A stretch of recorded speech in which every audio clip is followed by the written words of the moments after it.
Расскажу, как планирую восстановить датчик 2D от аппарата Toshiba. Модель видно. Проблема в чем? Здесь вот у них оборвался провод. Это вот оплетка вокруг защиты. Там экран. Его тоже надо, чтобы сохранился.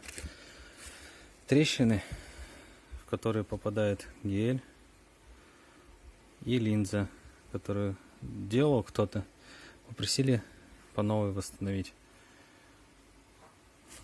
Вот. По поводу вот этого места. Это довольно дорого, ремонт стоит. И он силикон такой уже, ну, вернее не силикон, а защита, да, жесткая стала. То есть, соответственно, надо ее укорачивать, обрезать.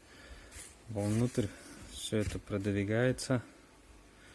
Корпус новый ставится. Это очень дорого. Попросили просто подешевле сделать. Соответственно, я возьму ленту, которая герметизируется сама на себя. Замотаю, и будет все замечательно держаться. Трещины надо будет здесь вот проточить. Протачиваются аккуратно в ноль. И заливается пластиком. Вот все проточил, каждый угол. Если видно, вот. Протачивать надо до того, как трещина исчезнет. Сейчас буду заливать пластиком. Вот залил углы. Трещины исключил. К сожалению, нету у меня сейчас пластика в цвет.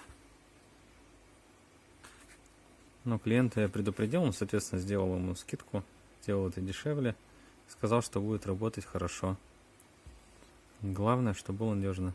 Вот эти трещины просто залил суперклеем. Это пока временный вариант. Если что-то будет туда попадать, то уже их устраним. В данный момент пока не просят. Отлил линзу, вот так все получилось. Держится неплохо. Также замотал тут обрыв изоляции. Показывал уже материал до этого видео. Понравилось мне. Посмотрим, как выдержит. Написано, что он очень хорошо воду сдерживает. Посмотрим, насколько хватит. Похож на каучук также, как получилось, что он удобно держать датчик. Не мешает. Петлю создает такую жесткую. И не мешает работе. Провод. Смотрим, сколько отработает. Через год-два, может быть, получится снять.